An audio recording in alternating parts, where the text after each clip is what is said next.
Praise the lord. యేసు క్రీస్తు వారి పరిశుద్ధమైన నామంలో మీ అందరికి వందనాలు శుభాలు తెలియపరుస్తూ ఉన్నానండి. ఆమోసు 5:14 మీరు బ్రతుకున్నట్లు కీడును విడిచి మేలును వెతకుడి, అలాగూ చేసిన ఎడల మీరు అనుకున్న చొప్పున దేవుడను సైన్యములకు అధిపతి యెహోవా మీకు తోడుగా ఉండును అని దేవుని వాక్యం సెలవిస్తుందండి. మనము ఈ లోకంలో కీడును వదిలిపెట్టేసి ఎప్పుడైతే మేలును వెతుకుతూ మనం మేలును ఆలోచిస్తూ ఉంటామో మన దేవుడైన యెహోవా మనకు తోడై ఉంటానని దేవుని వాక్యం సెలవిస్తుందండి. మనకి దేవుడు మేలు చేస్తేనే తోడుగా ఉంటాడు. ఎప్పుడైతే మనం కీడు చేయాలి, ఇతరుల్ని అన్యాయం చేయాలి, ఇతరుల్ని ఇబ్బంది పెట్టాలి, ఇతరుల్ని శ్రమలకు లోన్ చేయాలి, ఇతరుని అలా చేయాలి ఇలా చేయాలి మనం ఎప్పుడైతే ఆలోచన మనలోకి వస్తుందో దేవుడు మనతో ఉండడండి. మనం ఎప్పుడైతే మేలైన ఆలోచనలు అంటే కీడును వదిలిపెట్టేసి ఇతరులని మేలుగా మనం ఎప్పుడైతే తీసుకొని రావాలన్న ఆలోచన మనకు ఉంటుందో అప్పుడు దేవుడు మనతో ఉంటానని దేవుని వాక్యం సెలవిస్తుంది. మనకి ఎవరైతే మనం కీడు చేయాలని మనకు ఆలోచన వచ్చినప్పుడు మనల్ని ఎవరైతే ఎంకరేజ్ చేస్తూ ఉంటారో వాళ్ళు సాతాను సంబంధులండి. కొంతమంది ఏం చేస్తారంటే మనం మేలు చేయాలని అనుకున్నా కూడా వాళ్ళు నీకు కీడు చేశారు కదా, నువ్వెందుకు మేలు చేస్తున్నావని మన మైండ్ని మార్చే అవకాశాలు ఉంటాయి. అయితే ఇతరులు శత్రువులు మనకి కీడు చేసినా కూడా మనము ఎప్పుడైతే వాళ్ళ మంచి కోరుకుంటామో దేవుడు ఆయన ఆత్మనిస్తాడు, ఆయన పరిశుద్ధమైన శక్తినిస్తాడు. ఆయన సేవలో మనల్ని వాడుకునే దేవుడు అండి యేసుక్రీస్తు వారు. కాబట్టి మన చూపులు, మన నడక, మన పడక, మన ఆలోచన, మన మాట తీరు ఇవన్నీ ఎప్పుడైతే దేవుడిలో ఉంటాయో, దేవుని ఆత్మ కలిగి మనం ఉంటామో దేవుడు మనని ఉన్నతమైన స్థానం అంటే పరలోకానికి దేవుడు ఖచ్చితంగా తీసుకొని వెళ్తాడండి. మనము దేవుని ఆత్మని మనము సంపాదించుకునే బిడ్డలుగా ఉండాలి. ఈ లోకంలో మనం ఏది విత్తితే అది కోస్తాం. మనం కీడును విత్తితే కీడును వెతికితే కీడు అనే పంటనే కోస్తాం. మనం మేలును వెతికితే ఇతరుని రక్షించాలి, ఇతరునికి రక్షణ సువార్తను ప్రకటించాలి అని ఎప్పుడైతే మేలుగా మనం ఉంటామో అప్పుడు దేవుడు మనకు మేలునిస్తాడు. ఈ లోకంలో బైబిల్లో అనేక మంది భక్తులు వాళ్ళ ప్రాణానికి తెగించి యేసుక్రీస్తు వారి పక్షాన ఉన్నారు కాబట్టి వాళ్ళ పేర్లు ఇప్పుడు కూడా మనము మన నోట్లో చెప్పుకుంటూ అంత గొప్ప భక్తులు, అంత భక్తి మనకు ఉందా లేదని వాళ్ళని రోల్ మోడల్గా తీసుకొని మనల్ని మనం పరీక్షించుకుంటూ ఉన్నామండి. అంటే దేవుడు అంటే వాళ్ళకి ఎంత విశ్వాసం, దేవుడు అంటే వాళ్ళకి ఎంత ప్రేమ. అప్పుడు కూడా భక్తులకు కూడా దేవుడు వాళ్ళకి సాక్షాత్తు వచ్చి ముఖాముఖిగా కనపడలేదండి. దేవుడు ఆత్మ ద్వారానే వాళ్ళతో మాట్లాడారు, పరిశుద్ధాత్మ శక్తి ద్వారానే బైబుల్ అంతా రచించారు. అయినా కూడా వాళ్ళు దేవుణ్ణి ఎంతగా ప్రేమించారండి. ఈ లోకంలో బైబుల్ అంటే ధర్మశాస్త్రం లేని కాలంలో కూడా అబ్రహాం గారు 10వ వంతు అంటే దశంభాగము దేవుడికి ఇచ్చేటువంటి వారండి అబ్రహాం గారు షాలేం రాజు గారికి. అంటే బైబుల్లో మెల్కీ సెదకు క్రమము చొప్పునని బైబుల్లో ఉంటుంది. అంటే అబ్రహాం గారు దేవుడికి ఎంతగానో దేవుణ్ణి ప్రేమించాడు, ఆయన మేలు చేయాలని ఆశపడ్డాడు కాబట్టి ఆయన విశ్వాసానికి తండ్రి అయిపోయాడు. అంటే అబ్రహాం గారు ఎవరంటే ఆయనకు ఒక బిరుదు దేవుడు పెట్టిన పేరు విశ్వాసానికి తండ్రి అని. మోషే గారు ఇశ్రాయేలుని నడిపించేటప్పుడు ఎంతగానో శ్రమలు పడ్డాడు, బాధలు పడ్డాడు, అవమానాలు పడ్డాడు, అతన్ని నానాక మాటలు అన్నారు. అయినా కూడా మోషే గారి కోపం వచ్చింది.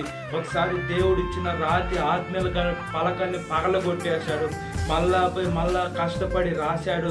ఇవన్నీ మోషే గారు చేసి దేవుడు బండతో మాట్లాడమంటే ఎప్పుడైతే బండని 2 సార్లు కొడతాడో మోషే అయితే ప్రామిస్ ల్యాండ్ అంటే పాలు తేనె ప్రవహించేటువంటి కనాను దేశానికి వెళ్ళకపోయినా కూడా మోషే దేవుని ఇల్లందట్లో నమ్మకమైన వాడిని ఆయనకు ఒక పేరు పెట్టాడండి. అంటే దేవుడు ఆయన భక్తుల్ని ఎంతగా వాడుకున్నాడు.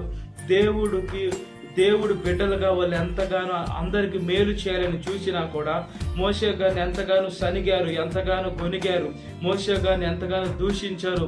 ఇవన్నీ బైబిల్ గ్రంథంలో చూసుకోవచ్చండి. మనకు అలాంటి ఏమీ లేవు.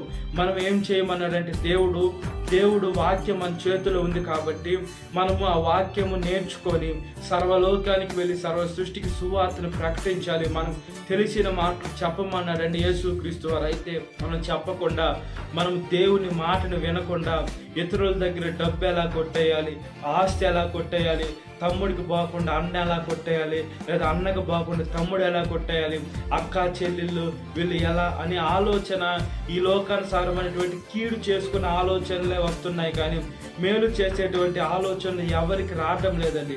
అది రాకుంటే మనకు చాలా ప్రమాదం. కాబట్టి ఈ లోకంలో మనం బ్రతుకున్నామంటే దేవుని కృప, మనం ఇంకా ఆరోగ్యంగా ఉన్నామంటే దేవుని కృప, మనం ఇంకా చూస్తున్నామంటే దేవుని కృప, మనం ఇంకా మాట్లాడుతున్నామంటే దేవుని కృప.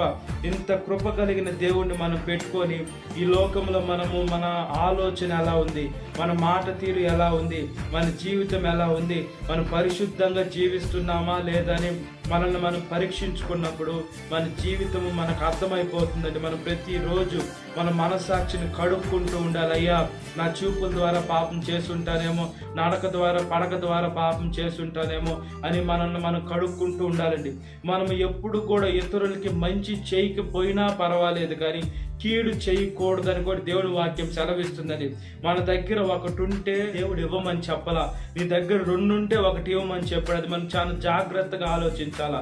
మనము వాడి దగ్గర ఉండేది మనం లాక్కోవాలని చూడకూడదు, కానీ అతను మనస్ఫూర్తిగా మనకి ఏదన్నా ఇస్తే తీసుకోవాలి. కానీ అన్యాయంగా ఈ లోకంలో అన్యాయం అయిపోయిందండి, అక్రమం అయిపోయింది. ఈ లోకంలో లంచం ఎక్కువ పుచ్చుకుంటున్నారండి.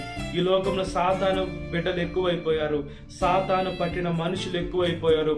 దేవుని మాటని వినటం లేదు, దేవుణ్ణి దూషిస్తూ, దేవుణ్ణి ద్వేషిస్తూ, దేవుడికి చెడ్డ పేరు తెస్తూ, క్రైస్తవుల బిడ్డలుగా జీవించకుండా ఈ లోకంలో క్రైస్తవుడని ముసుగు వేసుకొని ఈ లోకంలో అనేక మంది మనుషులు పాపంలో, వ్యభిచారంలో, ద్రోహంలో సాతాన్ని ఆహ్వానించుకుంటూ తమ శరీరాల్లోకి పాపము వాళ్ళని ఎక్కువైపోయి బలాత్కారులుగా అయిపోయి ఆ సాతాను వాళ్ళని మ్యాన్ హ్యాండ్లింగ్ చేసేటట్టుగా వాళ్ళ శరీరాన్ని పూర్తిగా సాతానికి సమర్పించేసుకొని ఎంతగానో శ్రమలు పడుతున్నారు. కాబట్టి మన జీవితం పరిశుద్ధంగా మనం ఎప్పుడైతే ఇతరులకు మేలు చేస్తామో, మేలు చేసే ఆలోచన మనకు వస్తుందో అప్పుడు దేవుడు మనకు మేలు చేస్తాడు, మనల్ని స్థిరపరుస్తాడు, బలపరుస్తాడు, మనకు తోడై ఉంటాడు, మనకు మంచి బుద్ధిని, జ్ఞానాన్ని, వివేకాన్ని ఇస్తాడు. మనకి ఎవరైతే కీడు చేయాలని అనుకున్నారో వాళ్ళ దగ్గరికి దేవుడే పోయి జవాబిస్తాడు. కాబట్టి మనం దేవుని ఆత్మని మనం పొందుకున్నట్లుగా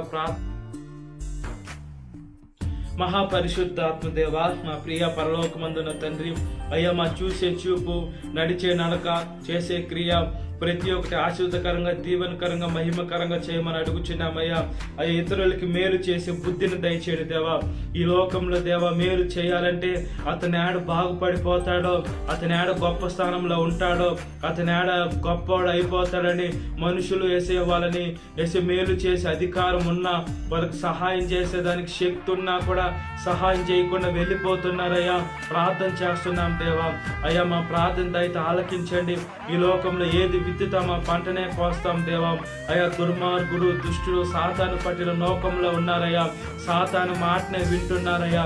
ఈ లోకంలో అక్రమ సంబంధాలు, ఈ లోకంలో వేసి మోసం చేసి డబ్బులు దోచుకోవడం, ఇతరులను చంపేయడం, వేసి వాళ్ళ దగ్గర ఉన్న ఆస్తులు లాక్కోవడం, లేదా తల్లిదండ్రులు వృద్ధులు అయిపోతే వేసి వాళ్ళకి తెలియకుంటే వేసి వాళ్ళ దగ్గరికి వెళ్ళి ఏలు ముద్దలు పెట్టించుకొని ఆ ఏలు ముద్దలు ఆస్తు వాళ్ళ పేరు మీద మార్చుకోవడం, అన్యాయం ఎక్కువైపోయింది, అక్రమం ఎక్కువైపోయిందయ్యా, కీడు ఎక్కువైపోయింది. కాబట్టి ప్రతి ఒక్క బిడ్డను మార్చండి దేవా. ప్రతి ఒక్క యవనస్తురాలను కాపాడండి. యవన వయసులో కాడి మోయట నరునికి మేలు, అది మోపిన వాడు యెహోవాయే. కాబట్టి యేసు మీ కాడి మోసేదని సహాయం దయచేసి సర్వలోకానికి వెళ్ళి సర్వ సృష్టికి సువార్తను ప్రకటించి మీ ఆత్మని దయచేయమని మీ పాదాల దగ్గరికి వస్తున్నాం. సహాయం దయచేయండి. చనిపోయిన వారి గురించి అయితే ప్రార్థన చేయటం లేదు దేవా.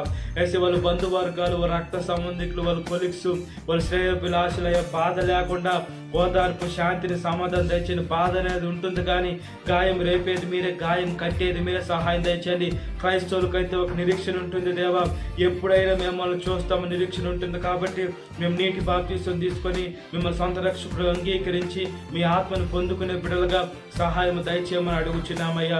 ఈరోజు పెళ్లి రోజు జరుపుకున్నటువంటి వారిని కాపాడండి. భర్త భార్యని ప్రేమించాలా, భార్య భర్తకు లోబడి ఉండాలి, వాళ్ళిద్దరు కలిసి ఉండాలా, వాళ్ళిద్దరు మీ ఆత్మను కలిగిన బిడ్డలుగా ఉండాలా. బిడ్డలుండి ఆశీర్వదించిన బిడ్డలు లేకుండా గొడ్రాలుకున్నటువంటి యేసు భార్య భర్తలకు బిడ్డలు దయచేసి క్రీస్తు వారిని బండిపైన వాళ్ళ కుటుంబం కట్టుకునేదాన్ని సహాయం దయచేయండి. ఈ రోజు పుట్టినరోజు జరుపుకునేటువంటి వారిని కాపాడండి. యేసు ఈ లోకంలో బుద్ధినందు జ్ఞానమందు మనుషుల దైన దేవుని వదిలిన ముఖ్యంగా మీ దైన వదిలిన సహాయం దయచేయండి. యవనస్తులైతే యవన వయసులో మీ కాడి మోస్తే నరునికి మేలు అది మోపిన వాడు యెహోవా కాబట్టి సహాయము దయచేయమని అడుగుచున్నాను. ఏ వయసు వారైనా మీ సేవ చేసే బిడ్డగా వృద్ధుల్ని చంటి బిడ్డని నడి వయసు వారిని యవనస్తుల్ని ప్రతి ఒక్క ఈరోజు దయా కిరీటాన్ని పొందుకున్న ప్రతి ఒక్క బిడ్డని పేరు పేరు వేసిన ఆశీర్వదించి దీవించి రక్షించి కాపాడమని అడుగుచున్నామయ్యా. సాతాను శోధన ప్రతి ఒక్క బిడ్డని విడుదల దయచేయండి. ఈ వాక్యం పెట్టిన ప్రతి ఒక్క బిడ్డని పేరు పేరు వేసిన జ్ఞాపకం చేసుకోండి. ఈ దినకాలపు దీవితో నింపమని నజరేయుడైన యేసుక్రీస్తు వారి పరిశుద్ధమైన నామంలో మిక్కిలి వినయం అడుగుచున్నాను మా పరలోకమందున్న తండ్రి. ఆమేన్. Praise the Lord. God bless you. Have A